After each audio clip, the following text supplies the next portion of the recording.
Good evening, and thank you for joining us. I'm Karen Carter, Director of Community Outreach for the Kensington Reston, an assisted living and memory care community located in Reston, Virginia. At the Kensington, we have a passion for excellence in quality of care for our residents. We provide 24-hour on-site nursing, high care partner to resident ratios, highly trained and competent team members, enriching and meaningful activities, and delicious dining entrees, all in a beautiful and safe environment that feels just like home. We partner with organizations that share our values to make the world a better place for people living with dementia and their families. We support initiatives for research, awareness, fundraising, and education, much like our partners at the Insight Memory Care Center. A couple of housekeeping items before we get on with the presentation. If you have any questions during the presentation, please feel free to type them into the question and answer box located at the bottom of your screen. Lindsay Vajpayee will take time at the end of this presentation to answer a few of your questions. And now, I'm pleased to introduce Lindsay Vajpayee of Insight Memory Care Center. Insight has been providing programs and services to over 1,500 individuals through their day center services and countless families and caregivers in the community. Their mission is to provide specialized care, support, and education for individuals with Alzheimer's disease and other memory impairments, their families, caregivers, and the community through their Adult Day Health and Resource Center. The Kensington Reston is proud to partner with Insight Memory Care Center in providing this educational program featuring Director of Education and Outreach, Lindsay Vajpayee. And now I will hand the presentation over to Lindsay. Thank you so much, Karen. And thank you to the Kensington Reston for inviting me to speak on behalf of Insight Memory Care Center this evening. So tonight's presentation is Just Diagnosed, 8 steps to take after a dementia diagnosis. And I will sort of preface all of this to say that I've been working in this field for a long time because I have a passion for it, but also I have a family connection to this disease. However, in my own family, we did not have a diagnosis early on, and I feel there are many steps along the way that were missed for my family. And so I'm hoping to share some information with all of you who are listening this evening that can be very helpful in your circumstances. So questions, you may have questions this evening. Please do type them into the Q&A section of your webinar control panel. But also you may have a lot of questions about what's going on at home. What's going on with mom or dad or a spouse, a sibling, or a friend. You might be noticing changes that are causing some concern for you. You may be not getting straightforward answers from a physician. You may have some answers, but not quite know where to turn next. So I'll first be addressing some of the sort of frequently asked questions that I get around a diagnosis. And then we'll turn over to those that checklist of now what do we do next. So first, I really like this graphic because I think it helps us understand some basic terminology. We're talking about dementia, but not everyone really knows what that word dementia means. And one of the questions that I get asked most often is, what's the difference between Alzheimer's and dementia? So let's actually start at the top with normal aging. On the graph on your screen, you see a couple of green lines. And you see that those green lines do go a bit downhill with age, but very slightly. There is some cognitive change that is normal with the aging process. You might walk into a room and think, oh, what did I come in here for? But you remember a few moments later and you complete that task. You might bump into an acquaintance at the grocery store and you can't think of their name right off the top of your head to introduce them. Right? You might misplace your glasses or your cell phone or your keys, but you can probably retrace your steps in your home and find those missing items. So some change is normal as we age, just like our bodies change, our brains change too. But then sometimes things happen that are not a normal part of the aging process. When there is a disease, a type of dementia, there were these sort of precursors that may or may not have been identified along the way. So when we say dementia, we mean that there's a cognitive change that's more severe than what's normal for aging, and it's getting in the way of everyday life. It's interfering with everyday abilities. But before this process that we call dementia, there's a stage called mild cognitive impairment. And it's possible that this is where your loved one is at this moment. Maybe you've received this type of diagnosis from a physician. Mild cognitive impairment means there is a cognitive change that's more severe than what would be considered normal for age and education level, but it's not so significant that it gets in the way of everyday life. The person is still able to do pretty much everything that they were previously able to do successfully. And before MCI, there was this preclinical stage. So there were changes happening in the brain before anyone realized it. Certainly before family members or friends have noticed, before a doctor could identify changes, and even for the person experiencing the changes, there might have been a time of feeling not quite as sharp as I used to be. My brain doesn't quite work as well as it used to, but oftentimes, even for the person experiencing the changes, there may not be any awareness of this. And the preclinical phase could even last for 10 or 20 years or more. So when we're thinking about someone receiving a diagnosis of dementia, we're not talking about normal aging any longer. And we're really not even talking about mild cognitive impairment, though many of the things that we will talk about today are applicable if your loved one has mild cognitive impairment. So some of the questions that I get asked most often, what are some of the warning signs of a cognitive impairment or a memory problem? Some of the things you might notice first would be short-term memory loss, someone who is asking you the same questions over and over again within the same conversation, someone who is telling you the same story multiple times, who's forgetting important information that they've recently been told. So as an example, maybe you've called your parent to say, I'm coming over at 6 o'clock to pick you up and take you out for dinner. And when you come over at 6 o'clock, your parent has no recollection of that phone conversation. They're not ready to go. They really weren't anticipating this. So that's an example of a short-term memory problem. But there may be additional changes happening beyond memory. There might be changes in communication, in executive functioning, executive thinking skills, communication skills, visual spatial perception, lots of other changes. Just generally, you might notice that day-to-day life is becoming more challenging for your loved one. Things that they were previously able to do have become quite complicated. So what do you do if you notice some changes that are starting to concern you? Maybe you don't yet have a diagnosis, but you see that something is going on and it just doesn't seem quite right. So the first thing that you want to do is actually go with your loved one to their primary care doctor. That's where you start. If you're noticing a memory impairment or other kinds of cognitive changes, bring that up with the primary care doctor. And that's the person who's going to look for any kind of the common causes of some cognitive change with age. So ruling out things like depression, looking at medication issues, looking at possible infections, maybe even a brain tumor, evidence of strokes, alcohol use, some of these other things that may be going on. And then oftentimes a primary care doctor will make a referral to a neurologist, which is a specialist who specializes in these kinds of neurological conditions and brain disorders.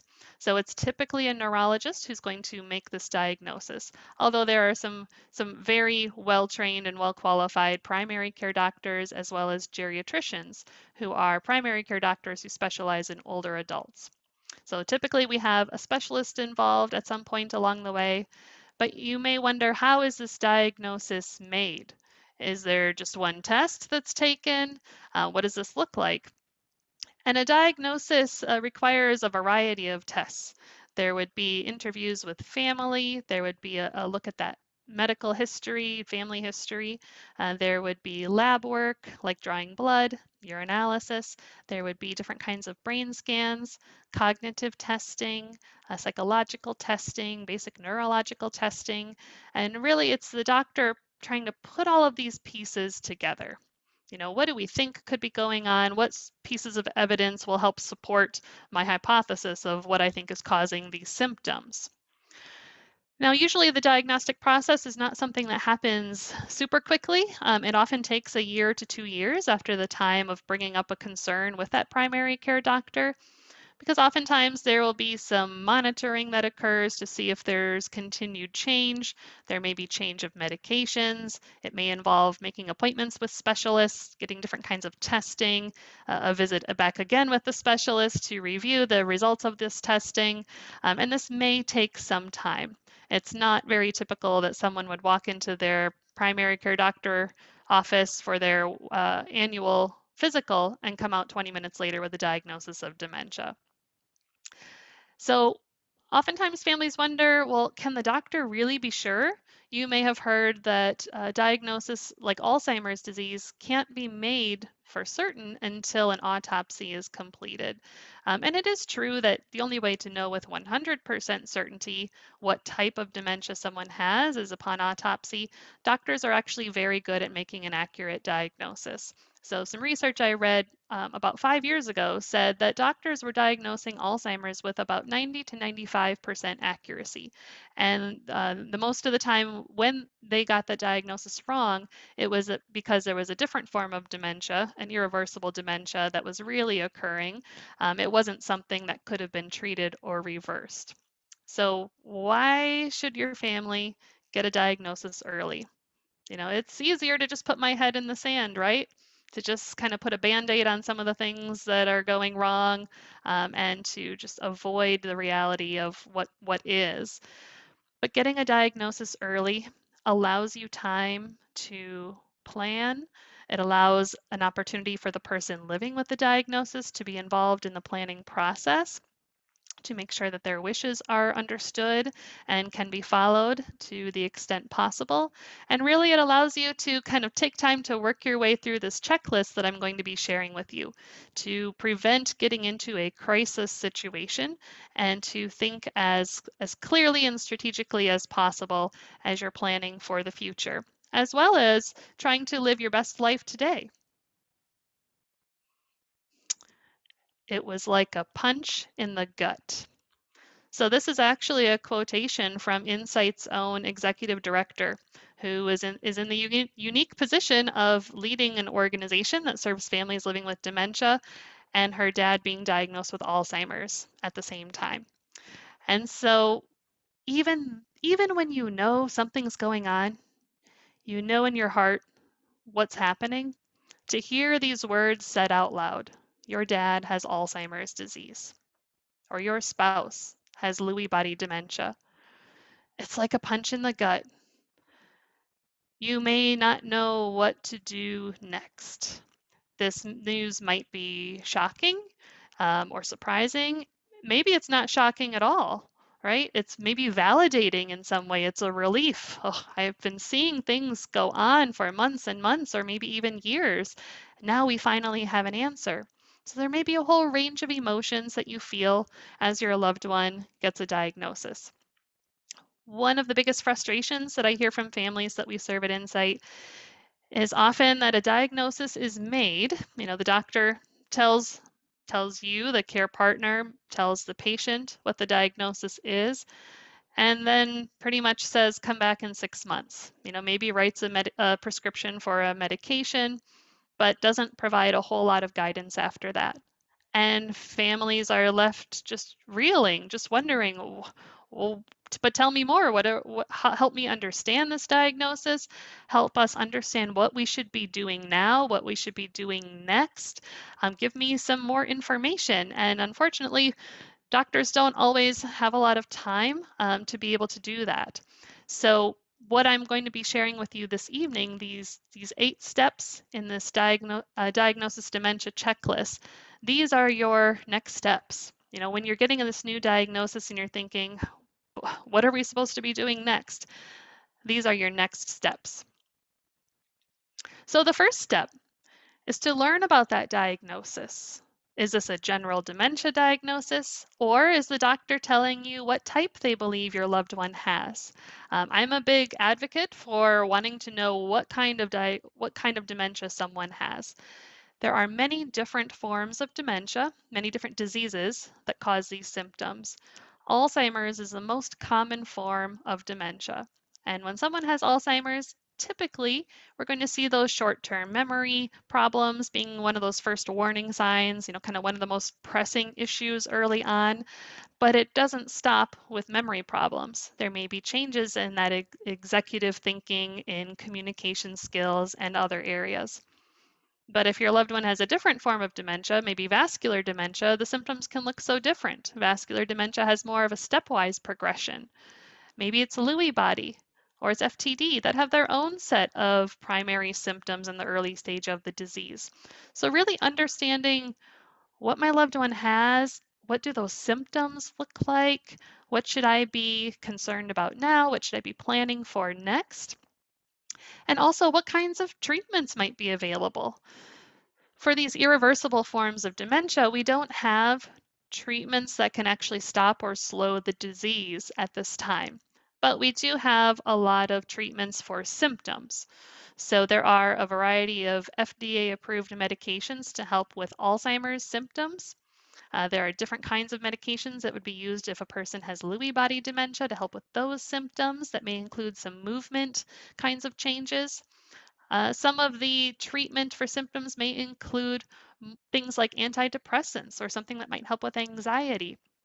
So it's really trying to understand kind of clinically what's going on in the brain, what symptoms should we be aware of, and what kinds of treatment options do we have available to help the person on that day-to-day basis. One of the places you can learn a lot about dementia and specific types of dementia is through attending different kinds of caregiver classes. Insight Memory Care Center offers a monthly series of classes for caregivers, which is a really good place to start to kind of work your way through the year from understanding the difference between normal aging and dementia. What's going on in the world of research, and then some of the most pressing topics as it relates to caregiving. Also, NIH, the National Institutes of Health, has some great information about different dementia diagnoses. So that's also a really great place to start. You also have a variety of larger nonprofit organizations that specialize in different forms of dementia, which are great places to go for education, especially when it's a lesser known type of dementia. So thinking about the Alzheimer's Association, but also the Lewy Body Dementia Association, the Association for Frontal Temporal Degeneration, and others can be a great resource for information. And I think for caregivers, really understanding what's going on in the brain helps develop empathy, helps develop patience. In those really challenging moments, you may feel impatient, you may feel really frustrated, you may feel hurt when your parent doesn't call you on your birthday this year, they've forgotten, right? But understanding what is going on in the brain helps you to deal with some of these symptoms and feelings that may come up for you. The second step is to start the conversation. Just kind of keeping this information to yourself, keeping it under wraps, kind of prevents you from building a network. It prevents you from building a network of support that you would find helpful in the future. So when we think about starting the conversation, one of your first questions might be, well, do we tell the person living with dementia about their diagnosis? Do we tell dad that he has Alzheimer's? And the current guidance in the medical industry is that we should tell the person about their diagnosis, just like we would tell someone if they received a diagnosis of cancer, if they had a diagnosis of heart disease, we would also tell someone that they have a diagnosis of something like Alzheimer's disease. It gives an opportunity for that person to put a name to what they're experiencing. People often describe these kinds of changes as my brain has turned to mush, or am I going crazy? Why can't I remember anything? And having a way to understand these symptoms can be very helpful.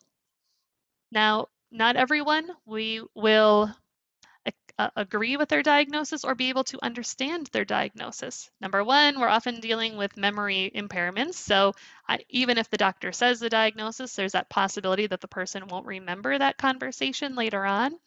And there's also a word called anosognosia, which means a person can't see the illness within them. So because of the way the brain is changing, that person may not be able to really recognize the changes that are occurring within them. And so this isn't a matter of the person not accepting the diagnosis. It's really that their brain doesn't allow them to see and process that information. It's also a very personal decision from one family to another of how to share this information with family members and eventually with friends and maybe neighbors and possibly even acquaintances. So most families do start with sharing this diagnosis with adult children, maybe a best friend, maybe a next door neighbor. But then it really is a decision for that family of how to share this information with others and how much information do you share. But starting to talk about things early on can be very, very helpful. And the more people who know what's going on, it gives them an opportunity to support you, to feel comfortable asking questions so that they can feel more informed, to ask how they can help. Even when on the outside things still look like they're going pretty much okay, on the inside, you may really feel like you're drowning, like you're overwhelmed with things to do, taking over household responsibilities and kind of covering for the changes that are occurring in your loved one. So start these conversations, build up that network of support early on. The third step on our checklist is to plan for the future. And one really, really excellent way to do this is through an evidence-based program called SHARE. SHARE is a program of the Benjamin Rose Institute on Aging, and this program was designed to help families who have a recent diagnosis of dementia, sometime in the earlier stages, to really work together to understand and communicate more effectively about things like care values and preferences, to learn more about the diagnosis and symptoms and treatments, to really develop a network of support. Who is there to support our family and in what ways? Both now, but also thinking really long term into the future. What does that network of support look like? And SHARE also encourages families to take care of themselves and to continue to engage in activities that they find meaningful and enjoyable. So SHARE is actually a multi-session program where a SHARE counselor would work individually with a family through a curriculum that helps them really build confidence to move forward together. This is something different than your estate planning documents. Estate planning documents, thinking about things like advance directives and power of attorneys, serve a very different purpose. The SHARE program really helps families talk about what life looks like from now until the point when we need to utilize something like an advance directive document. What does life look like? What are our options? What are we going to do? And have we really discussed those openly together? The fourth step in our checklist tonight is to seek physical and social activity. So one of the best things for the person living with dementia for quality of life and to continue to be as physically and socially functional as possible is to engage in regular physical and social activity. Physical activity helps us keep our bodies strong and mobile, helps us with our endurance, our independence, but also physical activity helps us push additional blood flow through our brain. And that is like fuel for our brain cells. So it's really fueling those brain cells to keep them as strong as possible, even as this disease is affecting someone's brain. And that social activity is one of the best things that a person can do to really challenge different parts of their brain. When we are socializing with others, when we're talking and interacting, it forces us to use lots of different parts of our brain at the same time. And so social activity really can incorporate some of that cognitive activity. taking classes, not just alone, maybe playing a brain game on my tablet, but taking a class with others where I am meeting with people and we're talking openly and we're just discussing and we're inspiring each other and we're laughing together and we're learning together. This can be really, really powerful for the person living with dementia. I think this past year has been especially challenging for families living with dementia. There's been this feeling of isolation as we all kind of closed down and stayed at home and tried to keep safe during this pandemic. But now we're reaching a time where it isn't sustainable. For the person living with dementia, there is this real need for physical and social activity. And we had to put that on the back burner for much of the last year, but these needs are very much there. And this is really one of the best things that you can do for someone living with dementia. I've heard neurologists say that this is much more powerful than any medication that they can prescribe. Medications can help so much, they don't help everyone. But being really, really active physically and socially is a great way to continue being as functional as possible and having the best quality of life as possible. Our fifth step is to update legal and financial documents for both partners. So, legal and financial documents, this would be things like those estate planning documents. Do we have an advance directive in place? Do we have powers of attorneys identified? Do we have a will or a trust? Have we planned financially for the future? Do we know where all of our accounts are? And hopefully you do have these kinds of documents in place, but it's possible that you drew them up quite a long time ago. Maybe you have a will, you have advanced directives, but you wrote them 10, 20 or more years ago. What your wishes are now may look a bit different than at the time when you wrote these documents.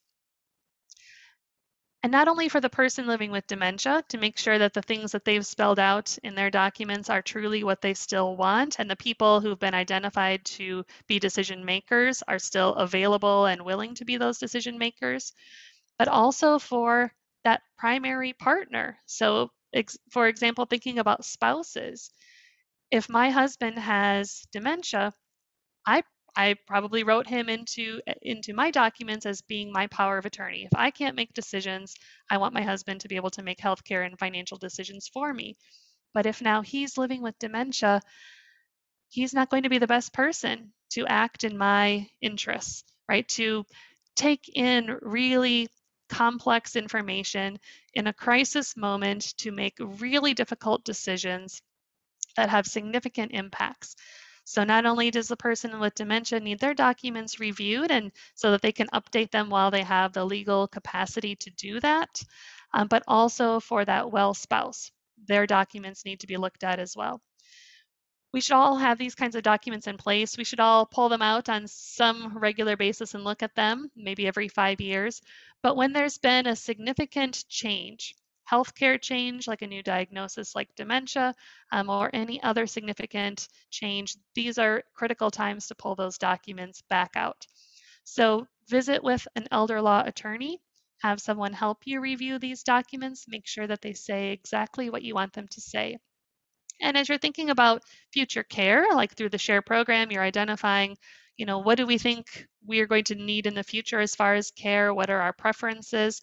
Whether we're thinking about care in our homes, thinking about moving into a community like an assisted living or a memory care community, or other kinds of needs and expenses that will come up in the future. Are we prepared for that? And so really taking a look at this early on is going to help you as a family to either financially kind of get your things in order, to be more prepared, or to have a better understanding of what sorts of resources you may need to look into so that you can provide the care that your loved one will need down the road. Now, the sixth step here in our checklist is to keep an eye on IADLs. This means instrumental activities of daily living. These are some of the things that tend to change first when someone has an early stage diagnosis of dementia. Examples of instrumental activities of daily living include driving, it includes bill pay and other financial management, it includes shopping, cooking, doing housework, laundry, yard work, using the computer. These are some of the things that become challenging even early on in the disease process. Just receiving a diagnosis of dementia doesn't mean that someone can suddenly no longer drive, right? That their license has to be taken away. But we do know that these are progressive conditions. And so even if today it seems like it's still pretty safe for my loved one to be driving, there will come a time, probably sooner rather than later, when it is no longer safe. So if we were to use driving as our example here, so many parts of the brain have to work together very quickly for us to drive safely. It's not only wayfinding, like finding my way from one place to another without getting lost. There's the visual spatial aspect. How close should I be to the car in front of me? How close is the car in the next lane? There's judgment, having to make very quick decisions, even things maybe that aren't so quick, but that maybe we take for granted, like knowing to turn my headlights on when I'm driving in the dark or to put my wipers on when it's raining. There's reflexes involved. I mean, there's coping mechanisms with stress, with frustration. Just imagine how you feel driving on the Beltway, with a healthy brain. For someone who's living with even early stage dementia, these sorts of situations are even more challenging and even more risky. So we want to start keeping an eye on these things. So as far as driving, are there unexplained scrapes or dents on the car? Does my loved one go out for an errand and come back much later than I would expect them to? Are they getting lost when I'm riding with them? Are they doing unusual or unsafe things in the car? Maybe attempting to turn into oncoming traffic or take the wrong turn, trying to exit or enter a highway. So these are some of the things that we want to start planning for early on. So being able to talk with mom or dad or with your spouse about what we're going to do when driving is no longer an option. Really having these kinds of difficult but open conversations before a crisis occurs. And so some of those other things that you want to be keeping an eye on is the financial management. Are the bills getting paid? Are they getting skipped? Are they getting double paid? Forgetting I've paid this utility bill and now I'm sending in another check.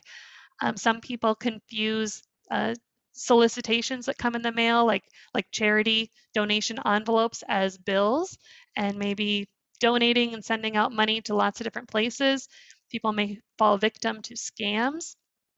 You might notice your loved one purchasing things that they maybe couldn't afford, they don't need. They're putting their financial security in jeopardy. And sometimes people fall victim to things like scams. That person who's calling over the phone and asking for social security numbers and asking for bank account numbers and all of those kinds of things. So even in the early stage of the disease, this is one of the things that you want to keep an eye on. You might notice that your involvement starts to change, where your loved one maybe used to do things independently, like take medications. You start to become a little more observant. Is my spouse really taking their medication? Are they taking it as prescribed at the right time? Are they remembering? Is it getting dropped on the floor? Is it getting set down on the table and not picked up later? You really start to become very observant. You might start doing things together. So rather than for my spouse maybe paying all the bills that he used to pay or taking medications on his own, maybe we start sitting down and taking our medications together at breakfast or setting up our pill boxes together each week. Or maybe we start working on paying the bills together or reviewing our accounts, so that you do start to have an introduction to some of the things that your loved one used to take care of on their own. Your seventh step on the checklist is to join a caregiver support group. It can feel really lonely and really isolating to care for someone living with dementia, especially in the early stage where you may feel like you're not quite as comfortable with coming out and sharing this information with friends or with neighbors, and you're sort of keeping things private and trying to digest all of these different feelings that you're experiencing and trying to determine what to do next and how to adjust the way you communicate with your loved one. There's just so many things that are changing and it's hard to keep up with. And you may have some good emotional support around you. You might have a spouse or adult children or a best friend who you really can turn to in difficult times, who will give that listening ear, who will advocate for you. But sometimes you just need to talk with people and hear from people who are really going through what you're going through as a caregiver. And as much as if it were my parent living with dementia, as much as my husband, loves his in-laws, it's still not his parents, right? I'm the one who has that history there. I'm the one who has that strongest bond and emotional tie.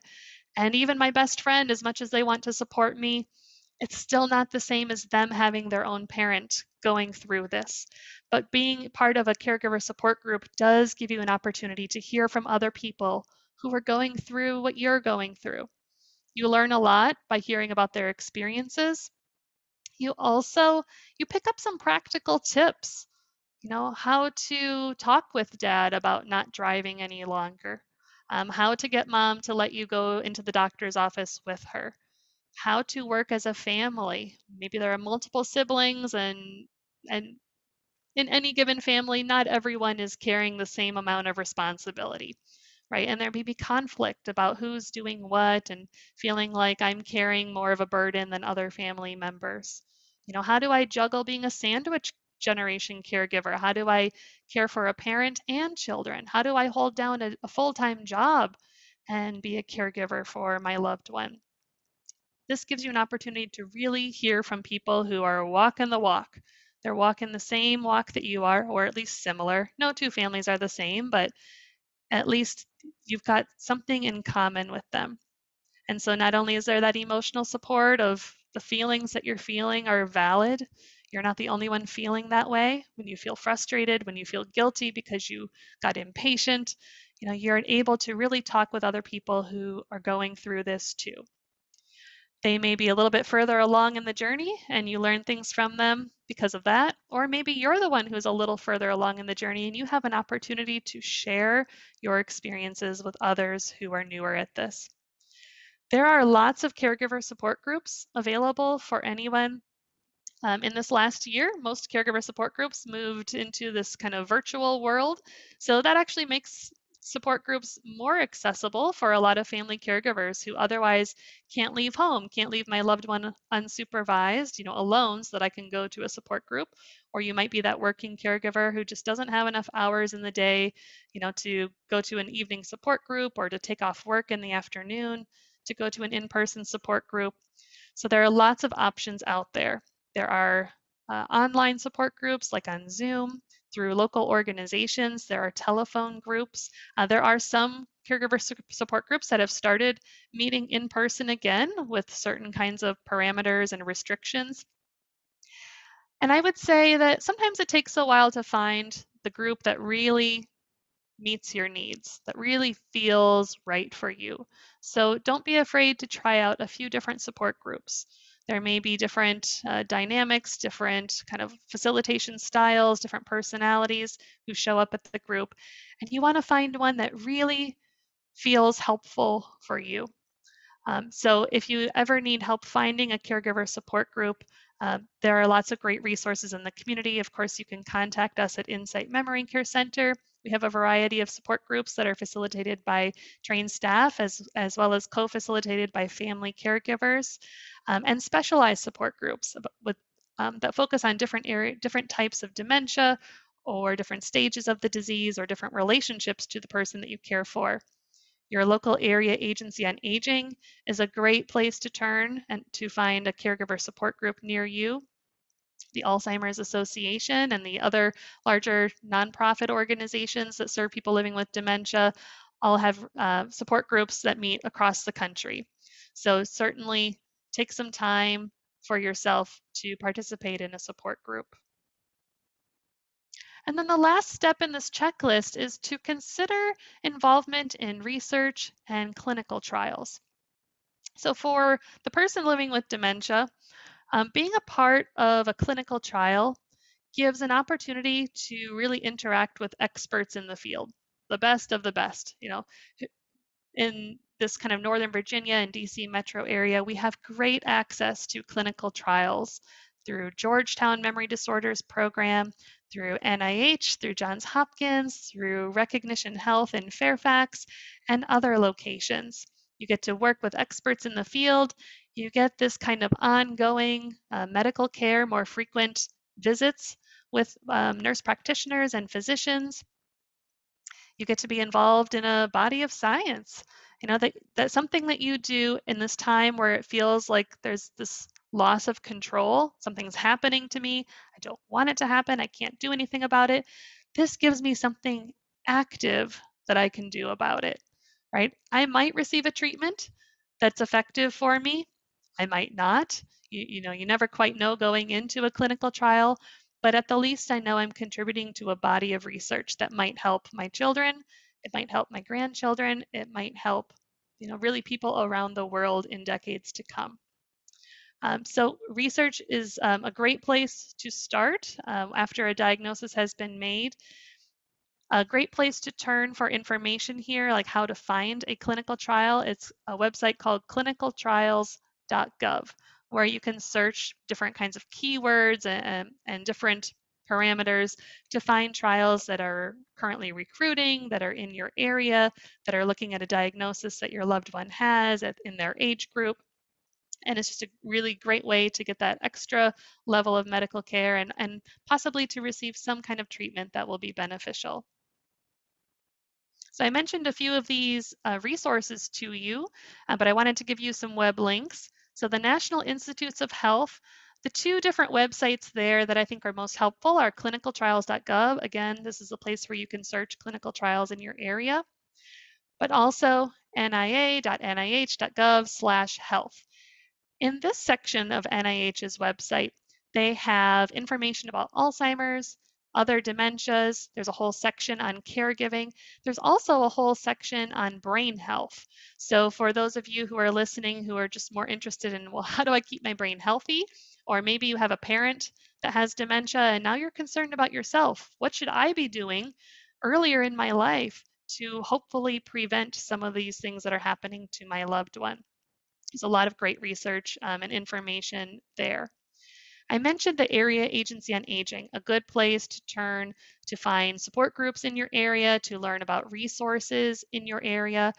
Or maybe you're here in Northern Virginia, but your loved one lives somewhere else. They're in California and you have no idea what local resources there might be in their area. You can find their local Area Agency on Aging by going to n4a.org. And you can put in city and state or zip code and get redirected to the appropriate area agency on aging. If you're here in Northern Virginia, our area agencies on aging basically go through our county governments. So it's the Fairfax Area Agency on Aging is kind of tied in with the Fairfax County Department for Older Adults, and very similarly for Loudoun, Arlington, City of Alexandria, Prince William, etc.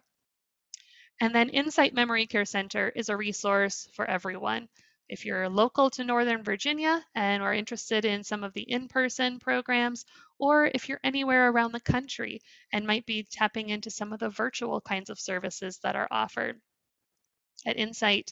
The SHARE program is one of the things that I mentioned as part of this planning process. This evidence-based program where a SHARE counselor works with a specific family to help them plan for the future, to help them communicate more openly about this diagnosis. And Insight does offer the SHARE program virtually. So this is a great opportunity to really work with an expert that can help walk you through these next steps and to put together a plan for your family that includes the voice of the person with the diagnosis. Also, the Reconnections program is great for those in the early stage of the disease. Reconnections meets in person, but there's also a virtual option. So this is for individuals who have early stage dementia, who are really interested in socialization, in new learning, in activity, in creative expression, in conversation, who really have this kind of vibrancy and this zest for life and want to get to know other people, make new friends, learn together, and laugh together. So Reconnections is a really great non-medical program for someone who needs some additional stimulation, socialization, peer support, and activity in their day. Locally here in Fairfax, there is an adult day program for those living with dementia, which is really a wonderful way for that person to have this extended community beyond their family, to have structure, to have activities that are person-centered and engaging for the individuals that come to the program. But also, if you are further away, you might be interested in some of the education opportunities, classes for caregivers, caregiver boot camp, caregiving at a glance workshop, and others, as well as different support options like virtual support groups, consultations, memory cafes, and others. And if you have any questions, please feel free to get in touch with me. My email address is here on the screen, or you can always call us at Insight or visit our website for more information, for archived webinars, for tip sheets, blog articles, just all kinds of information that could be helpful no matter where you are on this dementia journey. All right, so if we have any questions, you can go ahead and type those into the Q&A section of your Zoom webinar panel, and I'd be happy to take those. Also, you can download a copy of this, the checklist that I've covered today at insightmcc.org/checklist. All right, friends at the Lindsay? Kensington, yes, has anything come in for me? Well, we do have one question. Is there any way to regain some of what has been taken through dementia? And I am kind of understanding this, and if I'm incorrect, the person who typed it, please correct me. You talked a little bit about social engagement and exercise. So is there a way that anything that's been lost can be regained through these refound activities? I think it depends on what we mean by lost. So, as far as bringing brain cells back to life that have died, no, we can't. But some of what's lost when someone has dementia is that loss of connection to other people. Friendships change, relationships change. Someone retires from work or volunteer experience and has lost that connection. It might be some withdrawal that occurs. That person who really isn't initiating activity any longer. There may be some loss of mobility, right? If I'm having some difficulty with sort of initiation and self-direction and working through a process, I might just sit down on the couch and fall asleep, and that's not going to be great for my body or my mind. So there are things that can be recovered as far as mood and functionality, socialization, but to actually reverse course on a progressive disease, no, these sorts of activities won't do that. So we do think, like for someone with a normal, healthy adult brain, taking care of our brain, things like physical activity and eating well and getting enough sleep and cognitive activity, social activity, we think that these kinds of healthy living activities could possibly delay the onset of dementia or slow the progression.